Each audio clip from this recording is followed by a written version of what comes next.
आपने कभी गूगल किया है मोहम्मद गोरी और पृथ्वीराज चौहान की मृत्यु कब हुई?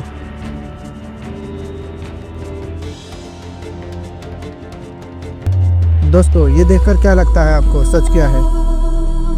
क्या सच में पृथ्वीराज चौहान शब्द भेदी वाहन चलाने में सक्षम थे, या वो भी एक झूठी घटना है?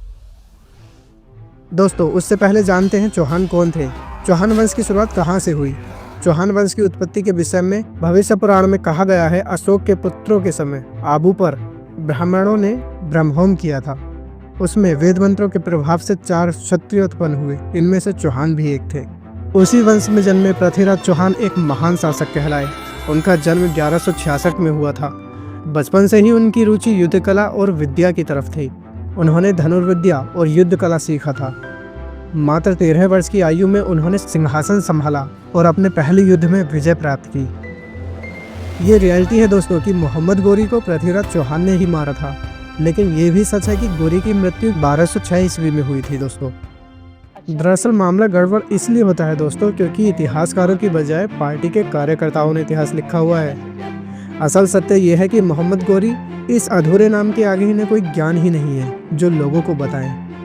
परंतु इन लोगों को कहाँ पता है कि मोहम्मद शहाबुद्दीन गोरी और मोहम्मद गयासुद्दीन गोरी 2 सगे भाई थे। बड़े का चमचा छोटा भाई युद्ध करने के लिए आता था और बड़ा गजनी में राज करता था। पृथ्वीराज चौहान ने गजनी वाले मोहम्मद गोरी को मारा था और उसी समय चौहान भी वीरगति को प्राप्त हो गए थे। दरअसल दोस्तों, जब पृथ्वीराज चौहान तराइन के युद्ध में पराजित हो गए थे, तब गोरी उन्हें अफगानिस्तान ले गया और वहां उनकी आंखें गर्म सरिये से फोड़ दी। पृथ्वी के मित्र चंद्रबर्दई को उसने पृथ्वीराज की ये हालत दिखाई और भारत में सबको ये बताने को कहा। बर्दई ने उसे पृथ्वी के शब्द बाण चलाने की कला की जानकारी दी। इस कला का कुछ ही लोगों को ज्ञान होता था।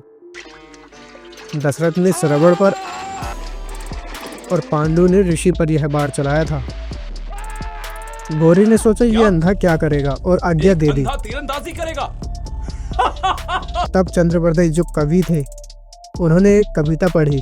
4 बांस 24 गज अंगुल अष्ट प्रमाण, ताऊ पर सुल्तान है मत चूके चौहान। ये उस कविता की अंतिम पंक्तियां थी दोस्तों, जिसके आधार पर पृथ्वीराज ने गोरी पर बाण चला दिया और कोई और उन्हें मार न सके, इसलिए दोनों दोस्तों में से एक ने पहले पृथ्वी को मारा और बाद में खुद को मार डाला।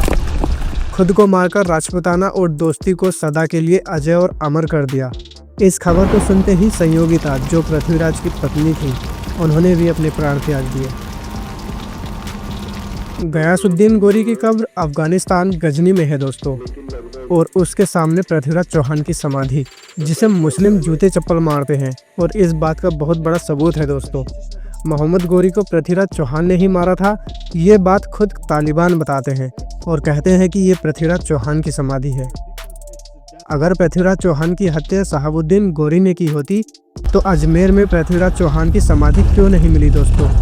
क्योंकि पृथ्वीराज चौहान ने शहाबुद्दीन गोरी के बड़े भाई गयासुद्दीन गोरी को मारा था। वीर योद्धा रामलाल खोखर ने 15 मार्च 1206 को मोहम्मद गोरी का सिर काट दिया था।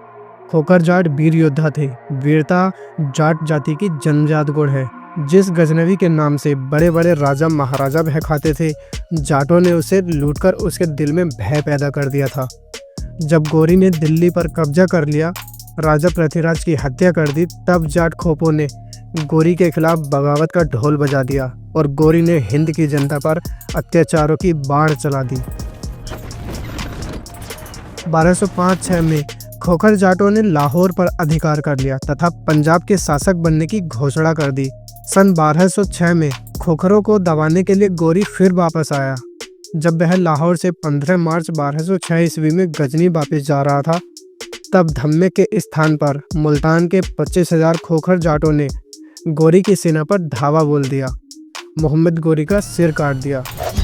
उसके मरते ही विशाल साम्राज्य ऐसे अस्त-व्यस्त हो गया जैसे मानो जादू का कोई चमत्कार था।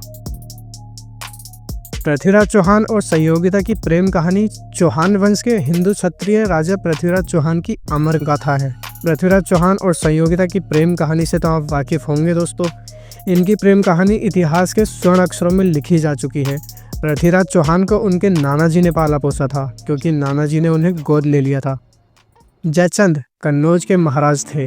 पृथ्वीराज उनकी बेटी से बेपनाह मोहब्बत करते थे, लेकिन जयचंद और पृथ्वीराज चौहान के बीच दुश्मनी काफ़ी गहरी थी, जिसकी वजह से संयोगिता और पृथ्वीराज का मिलन असंभव था। एक समय जब महाराजा जयचंद ने अपनी पुत्री संयोगिता के विवाह के लिए स्वयंवर का आयोजन कराया, तब उन्होंने आयोजन में पृथ्वीराज चौहान को आमंत्रण नहीं भेजा और पृथ्वीराज का अपमान करने की खातिर अपने दरबान की जगह पर पृथ्वीराज की प्रतिमा लगा दी। लेकिन पृथ्वीराज चौहान ने वहां पहुंचकर संयोगिता की सहमति मिलने के बाद उनका अपहरण कर लिया और राजधानी पहुंचने के बाद संयोगिता और पृथ्वीराज ने एक दूसरे से शादी कर ली। जब पृथ्वीराज संयोगिता को लेकर भागे, तब जयचंद के सैनिक उनका कुछ नहीं कर पाए। इसके बाद जयचंद के मन में पृथ्वीराज चौहान के लिए और ज़्यादा कड़वाहट बढ़ गई। गौरी ने अपनी हार का और जयचंद ने अपने अपमान का बदला लेने के लिए एक दूसरे से हाथ मिला लिया। जयचंद ने अपना सैनिक बल पृथ्वीराज को सौंप दिया, जिसके फलस्वरूप युद्ध में पृथ्वीराज को बंधक बना लिया गया। ये बहुत शर्म की बात है दोस्तों, हमारा इतिहास हमें नहीं पढ़ाया गया। हमारे इतिहास में हमारे वीर योद्धाओं की कहानियाँ नहीं पढ़ाई गई। क्या आप जानना चाहेंगे हमारा इतिहास हमें क्यों नहीं पढ़ाया गया? जानने के लिए इस वीडियो पर क्लिक कीजिए। मिलते हैं उसी वीडियो में।